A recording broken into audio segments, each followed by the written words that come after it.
हरे कृष्ण कृष्ण कृष्ण हरे हरे, हरे राम राम राम हरे हरे। श्री नवदीप धाम महात्म्य हम लोग श्रवण कर रहे थे। नवदीप धाम में चारों आचार्य आए, श्री रामानुज, श्री मध्व, श्री निम्बादित्य, श्री विष्णु स्वामी। चारों को महाप्रभु की कृपा भी प्राप्त हुई और महाप्रभु ने उनको वरदान भी दिया कि मेरी गौर लीला के समय तुम लोग भी उपस्थित रहोगे। श्री शंकराचार्य भी आए यहाँ और शंकर को महाप्रभु ने कहा कि तुम यहाँ पर अपना मायावाद का प्रचार मत करना, मेरे भक्तों को बड़ा कष्ट होगा। इसलिए शंकराचार्य जी फिर यहाँ पर और नहीं रहे और मायावाद का प्रचार भी नहीं किया।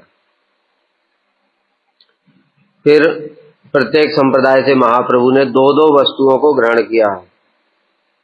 जब अमी संकीर्तन आरंभ करीब तोमा देर मत सार निज प्रचारीब।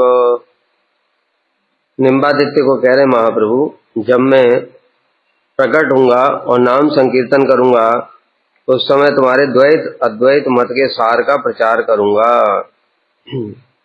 सभी संप्रदायों से दो दो सार वस्तुएं ग्रहण करी। सभी संप्रदायों के अपने मत हैं, सिद्धांत हैं, उसमें से मुख्य जो है उसको उन्होंने ग्रहण किया। मद्वैते सारद्वय करीब ग्रहण, एक है केवल अद्वैत निरसन। कृष्ण मूर्ति नित्य जानी तहार सेवन, सही तद्वितीय सार जान महाजन। मध्व संप्रदाय से दो सार वस्तुओं को ग्रहण किया। एक है केवल अद्वैत निरसन, केवल अद्वैतवाद का खंडन। यह दो मुख्य वस्तुओं को ग्रहण करने का मतलब क्या है कि जो प्रधानता किस चीज की है। एक एक संप्रदाय में जैसे हम देखते हैं गौड़ी मठों में भी, गौड़ी आचार्यों में भी वैशिष्ट्य होता है। जैसे कोई वैष्णव है, वो वैष्णव सेवा के ऊपर में बड़ा जोर देते हैं, तो उनसे हमको वो वस्तु ग्रहण करनी चाहिए। कोई वैष्णव है वो हरि नाम के ऊपर में बहुत जोर देते हैं। दोनों की कभी तुलना नहीं करनी चाहिए, ये ठीक नहीं है, ये ठीक है, अपराध होता है। भक्ति का एक अंग ही परफेक्ट होता है। तो शास्त्र में ये बताया है, श्री विष्णु श्रवणे परिचित भवद व्यासकी कीर्तने प्रहलाद स्मरणे तदंग भजने लक्ष्मी प्रतु पूजने। क्या मतलब है? परिचित ने केवल श्रवण किया और कुछ नहीं किया, उसी से सिद्धि हो गई। अब हम कहें परिचित महाराज तो ये हरि नाम करते नहीं है, फिर क्या होगा? अपराध हो जाएगा। सुखदेव गोस्वामी ने केवल कीर्तन किया, वो तो कौन सा हरि नाम कर रहे? बताओ, कौन सा वैष्णव सेवा कर रहे हैं सुखदेव गोस्वामी? भक्ति का यही तो महिमा है। भक्ति का एक एक अंग अपने में पूर्ण है। रूप गोस्वामी पाद जी ने स्पष्ट रूप से लिखा है भक्ति रसामृत सिंधु में, भक्ति का एक एक अंग पूर्ण है अपने में। नवदा भक्ति गौड़ अंग की बात नहीं है, ठीक है। गौड़ अंग से कृष्ण प्रेम प्राप्त नहीं होगा, उससे सुकृति बनेगी, फिर मुख्य भक्ति के अंगों में ही रुचि होगी। तो इसलिए कोई वैष्णव सेवा के ऊपर जोर देते हैं, कोई हरि नाम के ऊपर जोर देते हैं, कोई कथा कीर्तन के ऊपर देते हैं। अलग अलग वैष्णवों का अलग अलग वैशिष्ट्य होता है। जिसका जो वैशिष्ट्य है उससे हमको वो ग्रहण करना चाहिए। हम उल्टा क्या करते हैं, उनके दोष देखना शुरू कर देते हैं, अपनी बात को सत्य मान लेते हैं। हम जो कर रहे हैं वो ठीक है और बाकी जो कर रहे हैं वो ठीक नहीं, ऐसा हमारा विचार है, ये ठीक नहीं है। तो मध्व संप्रदाय, क्या बाकी संप्रदाय के आचार्यों ने अद्वैतवाद का खंडन नहीं किया, लेकिन मध्वाचार्य ने जैसे किया वैसा नहीं किया। मतलब पूरा एकदम से दृढ़ संकल्प, जैसे श्री चैतन्य महाप्रभु, श्रील प्रभुपाद जी, ये सब महाप्रभु के परिकर जो लोग हैं।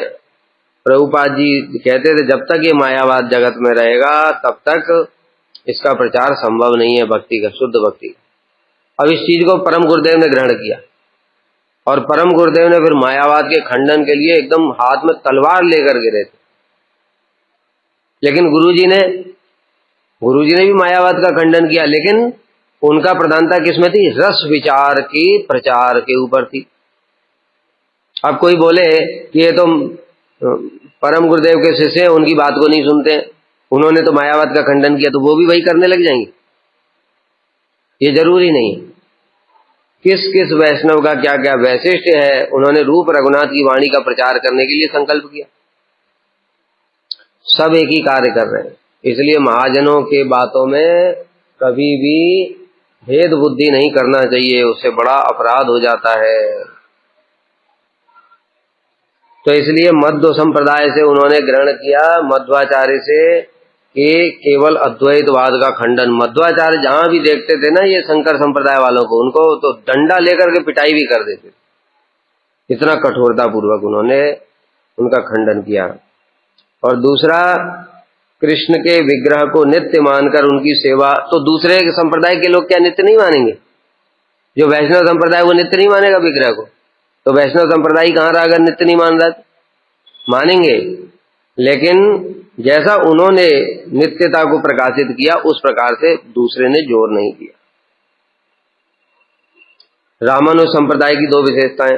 रामानुज हितयामी लई दुई सार, अनन्य भक्ति भक्त जन सेवार। अब जो अभी बताया कि मध्व संप्रदाय से दो चीजें लिया, उसमें केवल अद्वैत का खंडन और भगवान के विग्रह को नित्य मानना। और रामानुज संप्रदाय से दो लिया, अनन्य भक्ति। तो मध्वाचार्य वाले अनन्य भक्ति नहीं करते, वो भी करते, लेकिन इनकी बड़ी दृढ़ता है। किस प्रकार से हम लोग देखते हैं कि जो श्री संप्रदाय वाले हैं वो शिव मंदिर में भी नहीं जाते थे। बाकी जो संप्रदाय के वो उनको भले वैष्णव मान करके पूजा करते, लेकिन वो बिल्कुल मंदिर में भी नहीं जाते। क्यों? क्योंकि जो शैव लोग थे, जो रामानुजाचार्य जी का प्रचार हो रहा था उस समय शैव संप्रदाय का बाहुल्य था। चोल राजा थे वहां पर, वो सब शैव थे, शिव जी के भक्त थे। और उन्होंने रामानुजाचार्य को पहले तो मारने की कोशिश करी, रामानुजाचार्य का घोर विरोध किया, फिर जब नहीं कर पाए तो मारने की कोशिश की, सारी सीमाएं लांघ दी मारने के लिए, प्रसाद में जहर दे दिया। जो श्रीरंगम के मुख्य पंडा था पुजारी, उसको अपनी तरफ मिला लिया और प्रसाद में जहर दे दिया, तब भी रामानुजाचार्य बच गए। फिर देखा तब भी नहीं मरा, तो फिर उनको बुलाया शास्त्रार्थ के लिए, तो वहां कुरेश पहुंच गए, तो कुरेश की आंखें फोड़ दी। तो इस प्रकार से ये शैवों ने बड़ा रामानुजाचार्य जी के ऊपर में अत्याचार, इसलिए श्री संप्रदाय वाले भी तो घोर विरोधी। लेकिन हम लोग को देखोगे जैसे, तो हम लोग उनको वैष्णवानाम यथा शंभु अथवा गोपेश्वर महादेव के रूप में पूजा करते। तो अनन्य भक्ति मतलब केवल नारायण नारायण नारायण, ऐसे ये अनन्य है। और भक्त जन सेवा, रामानुजाचार्य जी ने स्वयं भक्तों की सेवा का आदर्श प्रस्तुत किया। जो पूर्णाचार्य थे कांचीपुर, वो जाया करते थे, निम्न कुल में उनका जन्म हुआ था, और वो जब जाते थे रामानुजाचार्य जी के घर में, रामानुजाचार्य के चरण धुलाते थे। ब्राह्मण थे ये, और वो थे शूद्र, तब भी शूद्र हो, ब्राह्मण होकर भी शूद्र की सेवा करते थे, उनको प्रसाद देना, उनका उच्चिष्ट भी पाने की इच्छा करना। तो वैष्णव सेवा किस प्रकार से करनी, अभी सभी संप्रदाय में वैष्णव सेवा है, लेकिन ये विशेष रूप से इस प्रकार से वैष्णव सेवा का आदर्श दिखाया। रामानुजाचार्य अपने शिष्यों के माध्यम से क्या अद्भुत वैष्णव सेवा दिखाया। गुरु जी की सेवा के लिए, वैष्णव की सेवा के लिए अपने शरीर को भी दांव पर लगा दिया। विष्णु है ते दुई सार करीब स्वीकार, त्वदीय सर्वस्व भाव राग मार्ग आर। विष्णु स्वामी से त्वदीय सर्वस्व भाव, अर्थात भगवान श्री कृष्ण मेरे सर्वस्व हैं, सर्वस्व आत्मनिवेदनम, ये भाव। और राग मार्ग, राग मार्ग से भक्ति करते हैं ये लोग। निम्बादित्य संप्रदाय, तोमा हिते लवामी दुई महासार, एकांत राधिकाश्रय गोपी भावार। निम्बादित्य संप्रदाय से राधा जी का आश्रय, उनका अनन्य भाव से राधा जी के चरण कमलों का आश्रय और गोपी भाव नामक दो महासार वस्तुओं को ग्रहण करूंगा। राधा जी का चरणों का आश्रय मतलब जो श्री रघुनाथ दास गोस्वामी प्रार्थना करते बार बार, मदीसा नातत्ते ब्रज विपिन चंद्रम। जो कृष्ण है उनके साथ हमारा कोई डायरेक्ट संबंध नहीं है, तो वो हमारी स्वामिनी श्रीमती राधा जी के प्रभु हैं, इस प्रकार से हमारा उनसे संबंध है। और जैसा रघुनाथ दास गोस्वामी ने वर्णन किया, आशा भरई अमृत सिंधुमयी कथंचित कालो मयाति कमिता किल सांप्रति त्वंचेत कृपाम मयि विदास्यसि नैव किम में प्राणई ब्रजेन च वरोर वकारिणामपि। मतलब राधा जी के चरणों में प्रार्थना कर रहे हैं, हे राधे आपके कृपा प्राप्त होगी, आशा भरई, इस आशा से मैं जीवन धारण कर रहा हूं। कालो मयाति गमिता किल सांप्रतमी, इस ब्रज में रह करके मैं केवल एक ही आशा से अपने प्राणों को धारण कर रहा हूं कि कभी आपके चरणों की कृपा होगी। त्वंचेत कृपा मई विदास्यसि नैव किम में, अगर आपकी कृपा ही प्राप्त नहीं हुई तो प्राण ही, ये प्राण धारण करने से फिर लाभ क्या। ब्रजेन चा, कहते तुम तो ब्रज में वास कर रहे हो, कितने सौभाग्य की बात है। कहते हमको ब्रज नहीं चाहिए, हमको ब्रज से भी कोई मतलब नहीं है।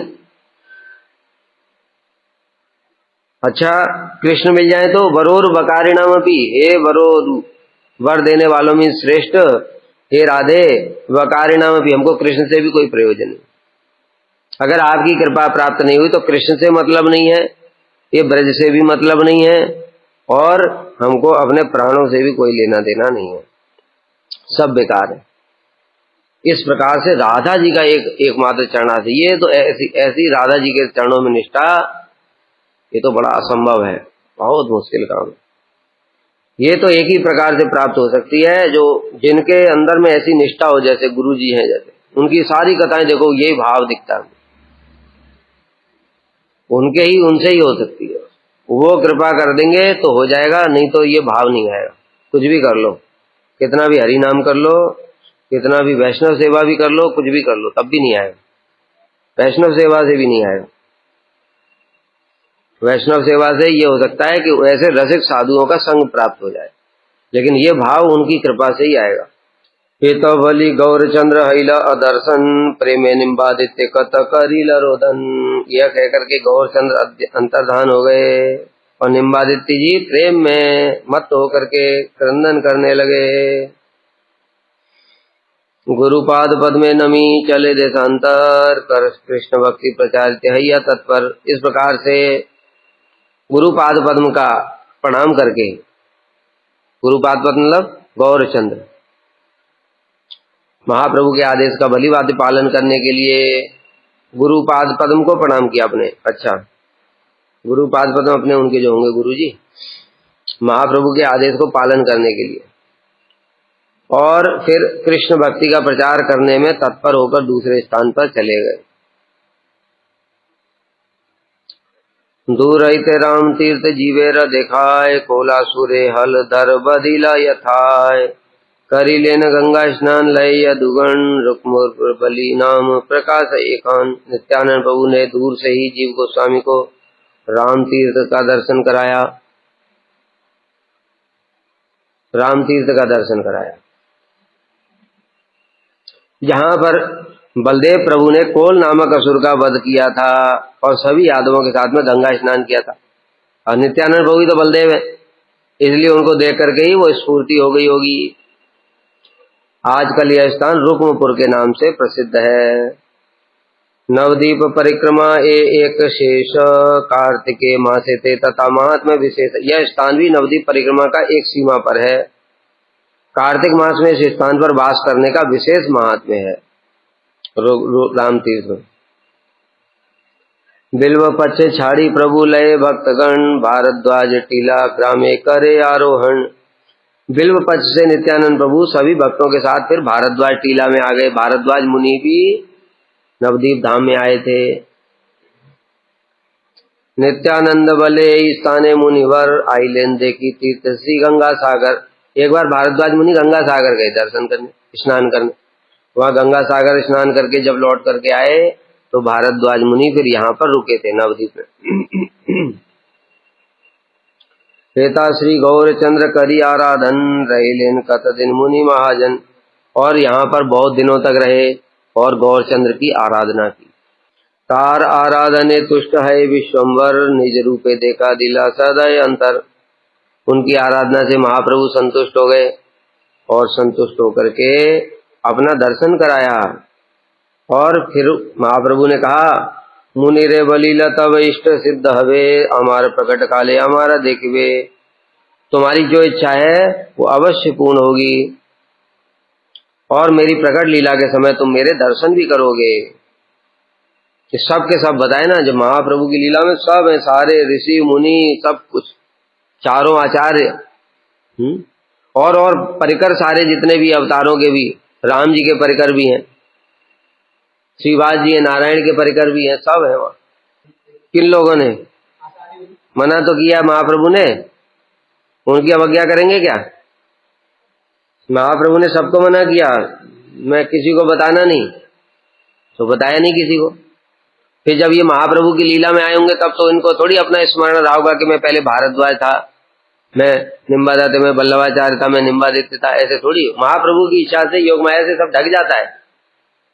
जैसे प्रभुपाद जी जगत में आए, प्रकट हुए, तो उनको थोड़ी पता है कि मैं रमण नयनमणि मंजरी हूं, उनको नहीं पता है कुछ भी।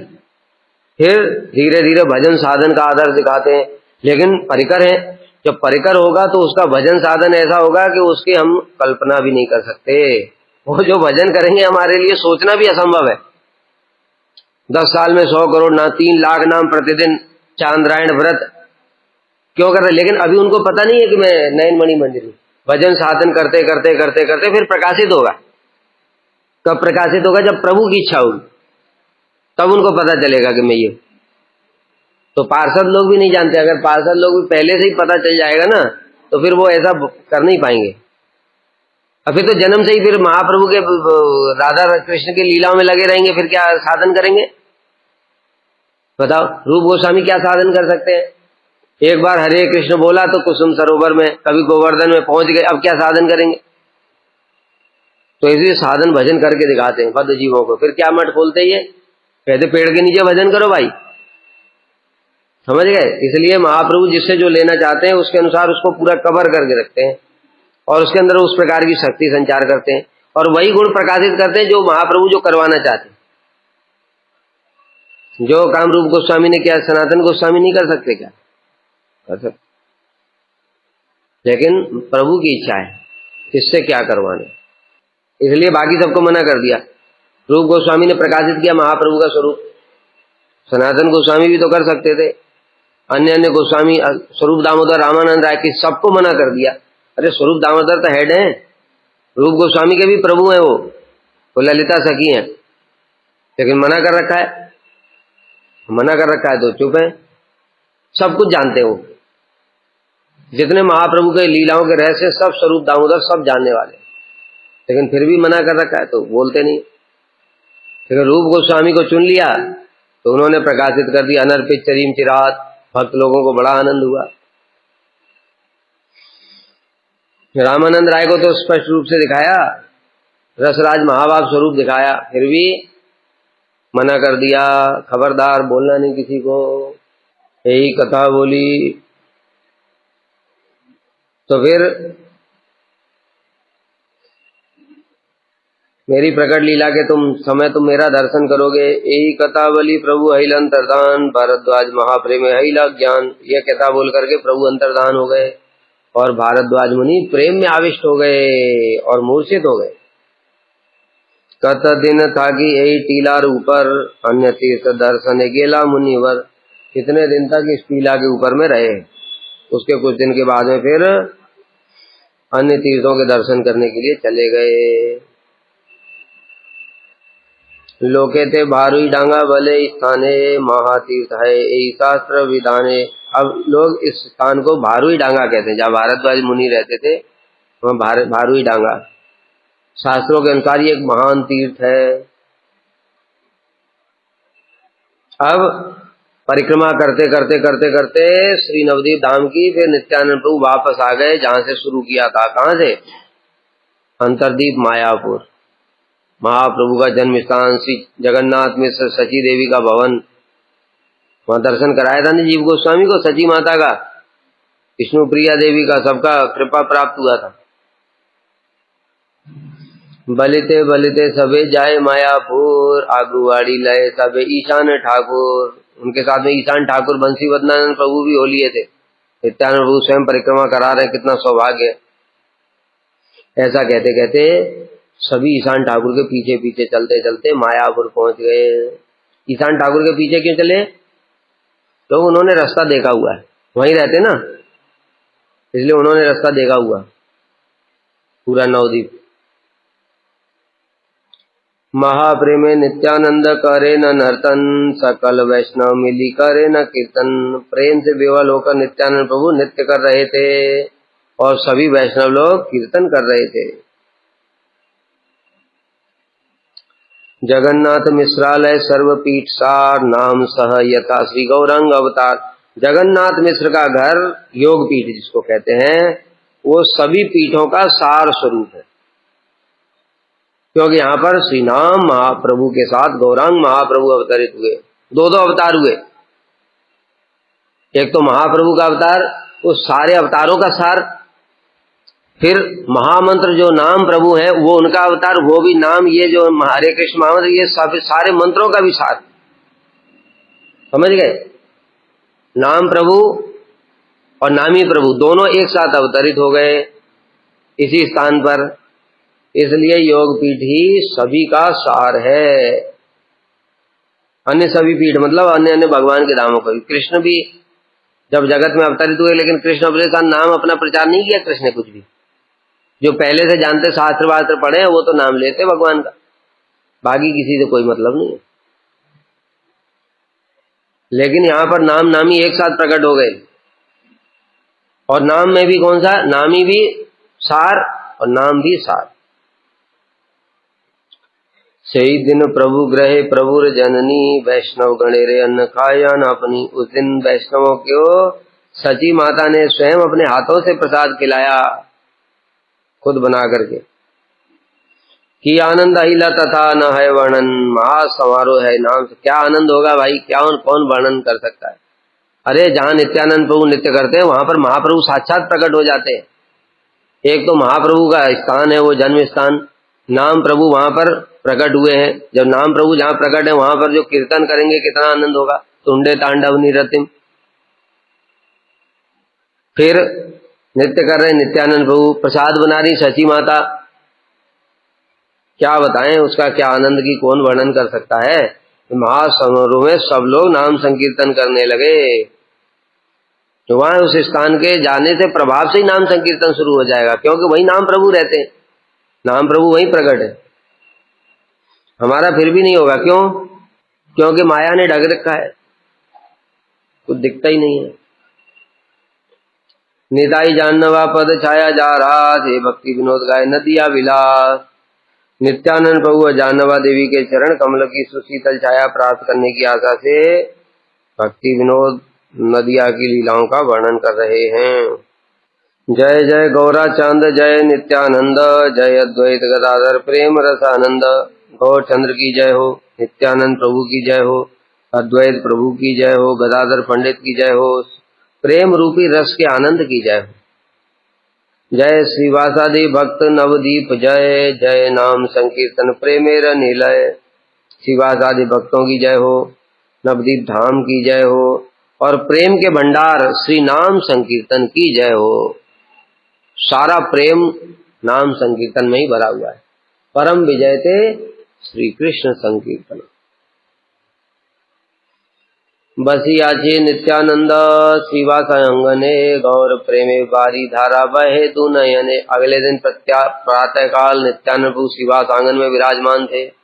4 जगह पर महाप्रभु का नित्यवास है। कहाँ पर? सची माता के घर में, श्रीवास जी के आंगन में, नित्यानंद प्रभु के नृत्य में, और राघव पंडित के घर में। ये 4 जगह महाप्रभु नित्यवास करते हैं। अब एक तो श्रीवास आंगन, ऊपर से नित्यानंद प्रभु, तो महाप्रभु तो वहां विराजमान है। और नित्यानंद प्रभु जब नवदीप आए थे तो महाप्रभु ने उनको बोला था तुम आप श्रीवास आंगन में ही रहना। तो श्रीवास आंगन में नित्यानंद प्रभु पहले से भी रहते थे। उसको देख करके उनको बड़ा आनंद हुआ, सब स्मरण हो गया कैसे कैसे लीला करते थे बाल्य भाव में सब समय आविष्ट होकर के। तो नित्यानंद प्रभु श्रीवास आंगन में गौर प्रेम में विभोर होने के कारण दोनों नेत्रों से अश्रुओं की धारा प्रवाहित हो रही थी। चारिदिके वैष्णव सज्जन अगणन गौर प्रेम पारावारे मग्न सर्वजन। नित्यानंद प्रभु को चारों ओर से असंख्य वैष्णव जितने भी महाप्रभु के पार्षद हैं सबने घेर लिया और सभी गौर प्रेम रूपी समुद्र में डूब रहे थे, महाप्रभु के प्रेम में निमग्न थे। कोई साधारण तो है नहीं वहां। बताया जहां भगवान लीला करते हैं, जो साधक प्रेम अवस्था में पहुंच गया है वही वहां पर जा सकता है, समझ गए। तो महाप्रभु जहां लीला कर रहे हैं वो सब प्रेम अवस्था वाले हैं, इसलिए सब समय प्रेम में निमग्न रहते हैं। साधक नहीं है कोई वहां पर, तो साथ में रहते हैं। और जो महाप्रभु जैसे दक्षिण भारत गए, यहाँ वहां गए, वो तो उनको उद्धार कर दिया, लेकिन जो साथ में रहते परिकर, जो नवद्वीप में जहां पर भगवान लीला कर रहे कृष्ण, वहां पर जो गोपी देह से जन्म लेके उनकी लीला में प्रवेश करेगा वो प्रेम अवस्था वाला है, भाव वाला भी नहीं हो सकता। इसी प्रकार से महाप्रभु की लीला में जितने भी परिकर हैं, छोटा हरिदास, काला कृष्णदास और कौन कौन है, सब जितने सब हैं वो सब प्रेम वाले हैं। बस उनके माध्यम से भगवान कुछ कुछ शिक्षा देने के लिए कभी किसी को प्रेम कर रहे हैं, किसी को दंड दे रहे हैं, लेकिन प्रेम से कम मत समझो उनको, नहीं तो पहुंचेंगे कैसे वो। कथ क्षणे श्री जीव गोस्वामी महाशय श्री युगल प्रेम मत हिल उदय। उसी समय युगल प्रेम मत जीव गोस्वामी वहां पर उपस्थित हो गए। दंडवत प्रणमिया नित्यानंद पाए, शिवा संग ने तबे गड़ा गड़ी जाए। नित्यानंद प्रभु के चरण कमलों में दंडवत प्रणाम किया और शिवास आंगन की रज में लोटपोट हो गए, क्योंकि यहीं पर महाप्रभु ने संकीर्तन रास किया सारे भक्तों के साथ पूरी पूरी रात, कितने वर्षों तक यहीं पर रास। और ये तो जब प्रकट थे तब किया तो उनकी चरण धूलि विराजमान है, उसके बाद में जब अप्रकट हो गए तो अप्रकट में सब समय वहीं रहते, 4 जगह तो नित्य रहते महाप्रभु। यतने श्री नित्यानंद जिज्ञासे वचन, कत दिन परे जामे तुम्ही वृंदावन। बहुत यत्न करके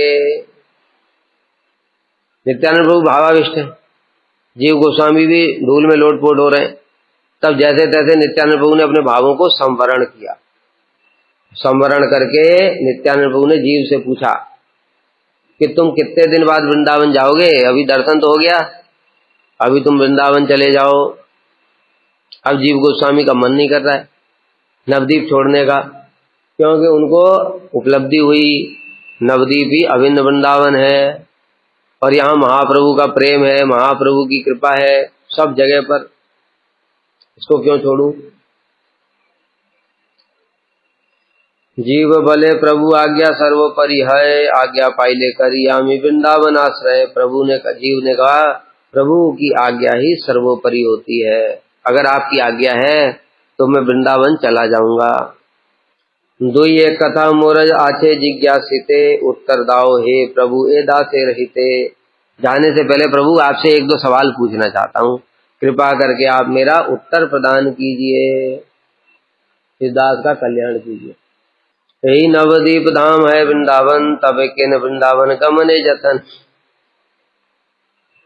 राजीव गोस्वामी कह रहे हैं प्रभु आपने यह दर्शन कराया मुझे, एक एक स्थान पर जा जा करके बताया ये भांडीर वन है, ये गोवर्धन है, ये रास स्थली है। प्रभु जब सब कुछ यहीं पर है तो फिर वृंदावन क्यों जाऊं? वृंदावन जाने का प्रयोजन क्या है? क्यों वृंदावन जाने के लिए प्रयत्न किया जाए? यही तो वृंदावन है। ऐसे करके जीव गोस्वामी ने प्रश्न पूछा।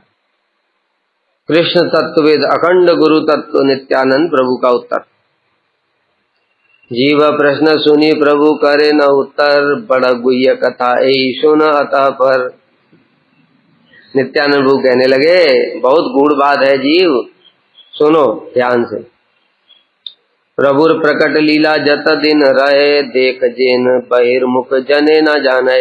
देखो ध्यान रखना, जब तक महाप्रभु की लीला प्रकट रहेगी तब तक कोई भी बहिर्मुख व्यक्ति इसके बारे में जान ना पाए। कोई भी इसके बारे में मतलब क्या? नवद्वीप ही अभिन्न वृंदावन है, नवद्वीप की महिमा कैसी है, ये सब बिल्कुल जान ना पाए, क्योंकि प्रभु की इच्छा है। नवद्वीप वृंदावन है एक तत्व, परस्पर के चुना ही हीनत्व महत्व। नवद्वीप और वृंदावन एक ही तत्व है, अभी जो बताया था। उसमें कोई श्रेष्ठ और निम्न का विचार नहीं है। नवदीप श्रेष्ठ है, वृंदावन कम है, ये भी बात ठीक नहीं है। वृंदावन श्रेष्ठ है, नवदीप कम है, ये भी बात ठीक नहीं है। अरे जब एक ही तत्व है तो, लेकिन एक तत्व होने पर भी वैशिष्ट है। जैसे भगवान के अवतारों का वैशिष्ट होता है, कृष्ण ही राम है।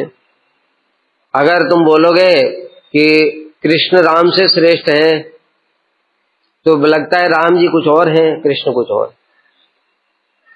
लेकिन यहां तो बता रहे कृष्ण ने ही राम का अवतार लिया है। तो जब कृष्ण ने कोई अवतार दूसरा धारण कर लिया, तो तुम ये कैसे बता सकते हो कि ये अवतार छोटा हो गया? छोटा नहीं है। यहां जो जड़ भाषा होती है उसके शब्दों में मल होता है, यही मल होता है। जैसे हमने छोटा बड़ा कह दिया तो मतलब ऐसे लगता है अरे राम जी छोटे हैं और कृष्ण बड़े हैं, ऐसा हो गया। नहीं, कृष्ण ही तो राम है, लेकिन तारतम्य होता है। तारतम्य मतलब उन्होंने कृष्ण अवतार में सारे गुणों को प्रकाशित कर दिया, राम अवतार में थोड़े गुणों को ही प्रकाशित किया। समझ गए? इस प्रकार से समझना पड़ेगा। इसी प्रकार से जैसे आचार्य की बात करें हम, श्रील गौर किशोर दास बाबा जी महाराज प्रभुपाद जी के गुरु हैं। तो गुरु क्या शिष्य से कम होता है? अगर गुरु के गुण शिष्य से ज्यादा नहीं है तो वो गुरु कैसे हो सकता है बताओ? अब कोई कहे प्रभुपाद उनसे ज्यादा श्रेष्ठ है गौर किशोर दास बाबा जी से, तो ये अपराध होगा कि नहीं होगा? अरे गुरु सब समय श्रेष्ठ रहता है, लेकिन देखा जाता है कि गौर किशोर दास बाबा जी तो कुछ कर ही नहीं रहे, प्रभुपाद ने तो इतना सारे विश्व में चमत्कार कर दिया। क्यों? क्योंकि महाप्रभु की इच्छा से उन्होंने उनके गुणों को संवरण कर रखा है, आवृत कर रखा है। गुण सारे वही हैं, है ना? गुण सारे वही हैं, लेकिन होने पर भी प्रकाशित नहीं कर रहे भगवान, लेकिन है सब कुछ। इसी प्रकार से यहां पर भी समझो कि नवदीप और वृंदावन में कोई अंतर नहीं है, दोनों एक ही तत्व हैं। जब कृष्ण और महाप्रभु में कोई अंतर नहीं है तो उनके धाम में अंतर कैसे हो सकता है? वही तो धाम है। लेकिन औदार्य और माधुर्य का तारतम्य है। औदार्य मतलब एक जगह पर धाम ने माधुर्य को प्रकाशित किया है, दूसरे स्थान पर धाम ने अपने औदार्य गुण को अधिक प्रकाशित किया। जैसा बताए ना कि परम गुरुदेव हैं या श्रील प्रभुपाद जी हैं, एक जगह पर किसी सभा में जहां पर ब्राह्मण और वैष्णवों के बीच में जो बातचीत चल रही थी कि वैष्णव श्रेष्ठ के ब्राह्मण, उस सभा में प्रभुपाद जी ने अपने पांडित्य का प्रकाश किया, तर्क शक्ति को प्रकाशित किया। दूसरी सभा में जहां पर भक्त लोग हैं, केवल उनके शिष्य लोग, उस सभा में उन्होंने श्री रूप मंजरी पद सही मोर रस को प्रकाशित किया। प्रभुपाद तो एक ही है, लेकिन अलग अलग अधिकारी लोगों के अनुसार में उन्होंने अलग अलग चीजों को प्रकाशित किया। दूसरी किसी सभा में जहां पर मायावादी अपसंप्रदाय वाले, वहां पर एकदम भयंकर रूप प्रकाशित किया, सिंह जैसा। और भक्तों के साथ में दीनता, अपने शिष्यों को भी कह रहे हैं कि आप सब मेरे गुरु हो। समझ गए? व्यक्ति एक ही है, लेकिन अलग अलग स्थान पर देश घड़ी काल पात्र के अनुसार अलग अलग स्वरूप प्रकाशित हो रहे हैं। इसी प्रकार से धाम का भी यह समझो, श्री वृंदावन धाम, वहां पर राधा कृष्ण दो स्वरूप में विराजमान, राधा कृष्ण के रूप में, युगल सरकार के रूप में। तो युगल सरकार जहां राधा कृष्ण रहेंगे वहां रस की वर्षा होगी, माधुर्य रस, इसलिए वहां पर माधुर्यमय लीलाएं हैं, उनका प्रकाश है। दूसरी ओर वही कृष्ण जब महाप्रभु के रूप में राधा जी के भावों का आस्वादन कर रहे हैं, तो वो सब राधा जी भी है वहां पर, लेकिन दास्य भाव से हैं, क्योंकि महाप्रभु संन्यास लेंगे। तो इस प्रकार से जो यहां पर है, यहां औदार्य प्रकाशित किया। औदार्य मतलब कृपा, महावदान्यता, यहां पर ये गुण प्रकाशित किया, क्योंकि नाम संकीर्तन कर रहे हैं, सभी भक्तों को प्रेम बांट रहे हैं। इस प्रकार से धाम भी एक ही है, तत्व भी एक ही है, कृष्ण भी एक ही है, लेकिन अलग अलग स्थान पर अलग अलग परिकरों के हिसाब से अलग अलग लीला कर रहे हैं। सही वृंदावन धाम रसे राधार, से रस ना पाए जार नहीं अधिकार। यद्यपि श्री वृंदावन धाम रस का आधार है, तथापि जिसका अधिकार नहीं है वह उस रस को प्राप्त नहीं कर सकता। ये वैशिष्ट है। वृंदावन धाम में हर कोई नहीं जा सकता, अधिकार चाहिए उसके लिए, बड़ा उन्नत अधिकार। तो अब अधिकार कहाँ से मिले?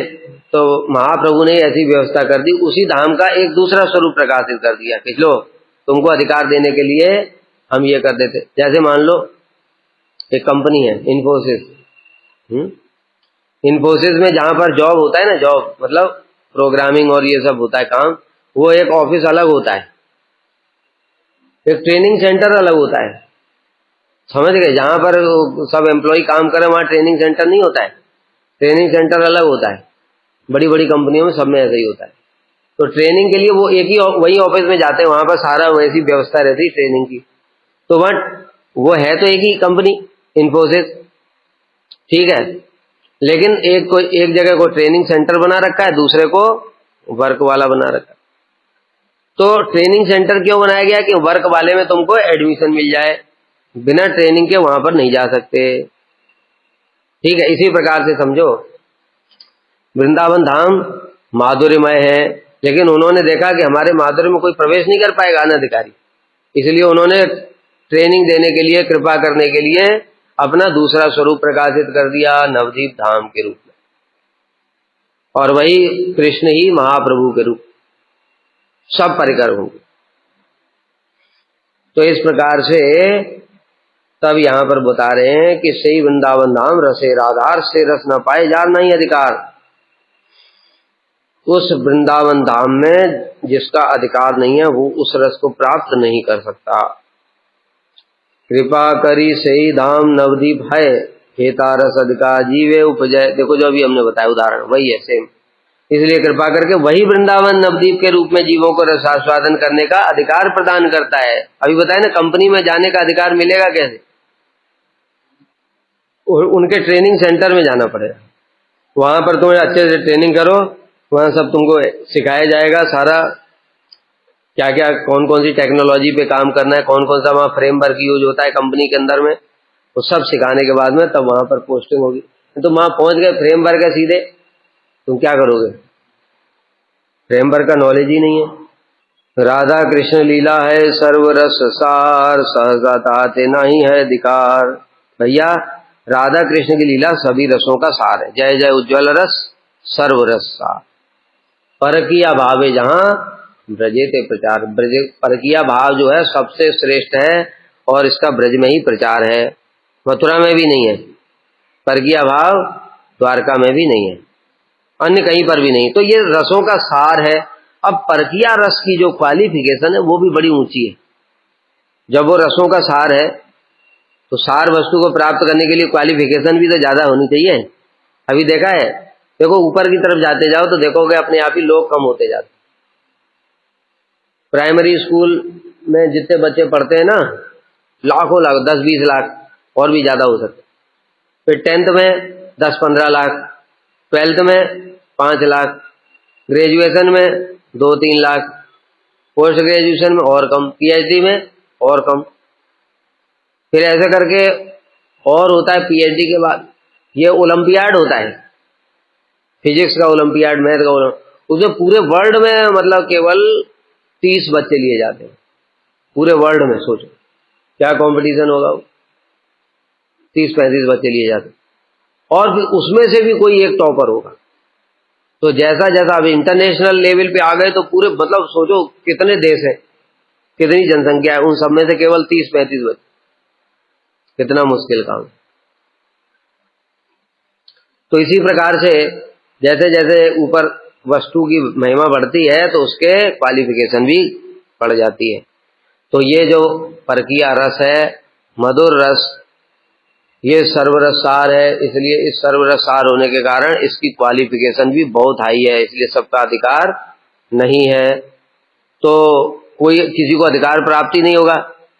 इसलिए भगवान ने, धाम ने स्वयं क्या किया, कृपा करके नवदीप धाम के रूप में प्रकाशित हो गए कि मैं तुमको प्रदान करूंगा अधिकार। कत जन्म तपस्या करिया है ज्ञान, ज्ञान पर पक्के पाए रसे रसंदान। बहुत जन्म तक तपस्या करने पर तत्व ज्ञान प्राप्त होता है।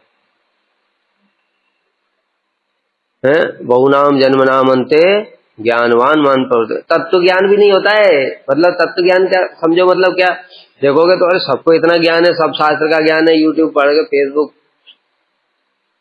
ये ज्ञान नहीं है।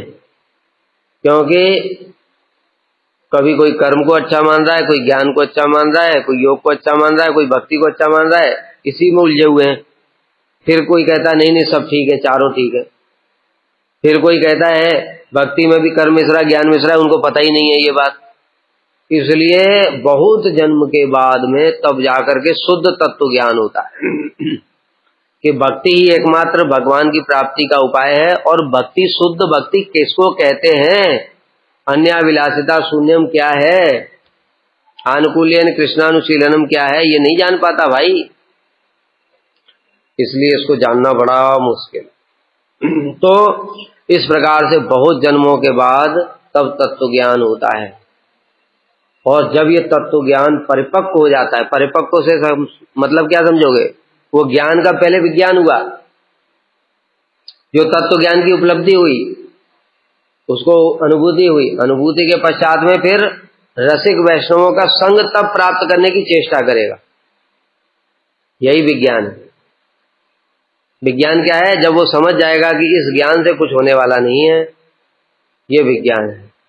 और गुरु वैष्णवों की कृपा से ही इस रस में प्रवेश संभव है, ये विज्ञान हुआ, अनुभूति हुई। इसको ज्ञान का ये सार है। ये समझ में आ जाए कि इससे कुछ नहीं होने वाला, ये ज्ञान का भी सार है, तत्व ज्ञान का। फिर ये सार प्राप्त कर लिया, अब रसिक वैष्णवों को ढूंढेगा, रसिक वैष्णवों के पास जाकर के फिर उनके चरण पकड़ लेगा। ये है परिपक्व हो गया ये, तब ये तत्व ज्ञान परिपक्व हो गया। और रस को जानने की तब इच्छा होगी, तब वो पूछेगा फिर ये उज्जवल रस क्या है। इसलिए ये सब आसान बातें नहीं है कि हम मठ में भी बहुत समय हो गया उससे हमको अधिकार हो गया, ये नहीं है अधिकार इसका। उसका स्वाभाविक अधिकार लोभ है। हृदय में क्या चल रहा है, आंतरिक रूप में वो आया कि नहीं आया, बार बार उसके लिए ऑटोमेटिक चेष्टा हो रही है कि नहीं, ऑटोमेटिक हृदय में चित्त उसकी तरफ खींचता है। जैसे बताया ना गुरु जी का, अन्य हम लोगों ने वैष्णवों को भी देखा है, लेकिन उनका उस प्रकार से भावना नहीं है। इससे बताया ना उनका श्रेष्ठता या हीनता कुछ नहीं है, लेकिन बता रहे कि गुरु जी का जो वैशिष्ट है, उस प्रकार का जो चित्त वृत्ति जब आ जाए तब समझना चाहिए कि हाँ अब हमको अधिकार हो रहा है, तब उसके विषय में जानने की इच्छा होती। ताहाते व्याघात बहुआचे सर्वेक्षण अतएव सुदुर्लभ रस महान। ऐसा होने पर भी उसको प्राप्त करने में अनेक बाधा, अपराध, अनर्थ दुनिया भर के। इसलिए रस रूपी महाधन को प्राप्त करना बहुत कठिन है। जय से ही ब्रज किया नहीं पाए रस, अपराध वसे रस है तभी रस। जो कोई भी जैसे तैसे करके और वहां पर पहुंच जाएगा ब्रज में और उसको रस मिल जाएगा, ये जरूरी नहीं है। अपराध वसे, अपराध के कारण भावो अभावम आयात कृष्ण पेष्टाप्रत, भाव का भी अभाव हो जाता है, उच्च रति निम्न रति में भी परिवर्तित हो जाती है। एक मूर्ति राधा कृष्ण प्रभु गौर हरि, सची गर्वे नवद्वीपे एवे अवतरी। इसलिए जीवों पर कृपा करने के लिए श्री राधा कृष्ण श्री वृंदावन धाम सहित इस नवद्वीप में अपने मिलित स्वरूप श्री गौर हरि के रूप में सची माता के गर्भ से आविर्भूत हुए हैं। रस अधिकार जीवे करे न प्रदान, अपराध बाधा कबू ना ही पाए स्थान। तो महाप्रभु ने देखा, मतलब कृष्ण ने देखा कि ये जीव कभी मुझे प्राप्त नहीं कर पाएंगे, क्योंकि ब्रज में आएंगे, भजन करेंगे, अपराध करेंगे तो फिर नीचे चले जाएंगे, तो कोई प्राप्त ही नहीं कर पाएगा। इसके लिए मैं क्या करूं? इसलिए कृष्ण ने अपने आप को दूती स्वरूप में प्रकाशित किया महाप्रभु के रूप में और कहा ठीक है तुम मेरे पास आओ, यहाँ पर तुमको अपराध का कोई विचार नहीं है। जैसे बताए ना, ट्रेनिंग सेंटर में तुमको ले गए, और ट्रेनिंग सेंटर में तुमको एक सैंपल प्रोग्राम दिया गया, वहां तुम गलती करो, कुछ भी कर दो, इधर उधर कर दिया, प्रोग्रामिंग गड़बड़ कर दिया, कोड खराब कर दिया, कुछ नहीं कहेगी तुम। और बेटा लाइव प्रोजेक्ट में जहां पर करोड़ों अरबों का प्रोजेक्ट है और वहां तुमने एक कोड भी गलत कर दिया ना, कंपनी को अरबों का नुकसान हो जाएगा, तो कंपनी निकाल देगी तुरंत। समझ गए? इसको ऐसे ही समझो कि जो इस प्रकार से जो रस विचार है जो वृंदावन में, वहां पर गलती की कोई गुंजाइश नहीं है, तो साक्षात राधा कृष्ण की सेवा होती है। लेकिन ट्रेनिंग सेंटर में चलेगा, अपराध करते रहो, नवदीप धाम में थोड़े मोड़े तो महाप्रभु क्षमा करते रहेंगे, और क्षमा कर करके फिर तुमको अधिकार प्रदान कर देंगे, अधिकार प्रदान कर देंगे, तब तुम्हारे और अपराध नहीं होगा फिर। तो गौर हरि जीवों को रस में अधिकार प्राप्त करने का ऐसा मार्ग प्रशस्त करते हैं जिसमें अपराध किसी प्रकार की बाधा उत्पन्न नहीं कर पाता। हितावास करी नाम करी ले आश्रय, रस अधिकार जन्मे अपराध क्षय। नाम का आश्रय करके नवदीप धाम में वास करने से, दास्य भाव से, वहां मधुर रस से नहीं करना है। मधुर रस से गौर गदाधर की पूजा होती है, लेकिन वो बड़ी उन्नत अवस्था है। हमारे जैसे अनधिकारी व्यक्तियों के लिए नाम प्रभु का आश्रय ग्रहण करना और महाप्रभु नित्यानंद प्रभु का दास्य भाव से सेवा करना, और सभी प्रकार के अपराध दूर हो जाते हैं। फिर स्वल्प दिने कृष्ण प्रेम है त उज्ज्वल युगल रसेर वार्ता है त प्रबल। थोड़े ही दिनों में कृष्ण प्रेम हृदय में प्रकाशित हो जाता है और साधक के हृदय में राधा कृष्ण के रस को जानने की प्रबल लालसा, तब लालसा उत्पन्न होती है। यथा यथा गौर पदार विंदे विंदेद भुक्तिम कृत पुण्य राज तथा तथा सरपति राधा पदाम्बु सुदाम्बु, तब होता है ऐसे। ये नेचुरल प्रोसेस है, इसलिए बुद्धि से नहीं होगा ये। तबे जीव गौर कृपा करी अर्जन युगल रसेर पीठ पाए वृंदावन। तब ऐसे लालसा जब उत्पन्न हो जाती, अब वो और अपराध नहीं करेगा। तो तीव्र उत्कंठा हो गई उस रस को प्राप्त करने के लिए, अपराध की वृत्ति खत्म हो गई, तभी तीव्र उत्कंठा होगी महाप्रभु की कृपा से। तब गौर हरि की कृपा प्राप्त करके युगल किशोर के रस पीठ श्री वृंदावन को प्राप्त करता है।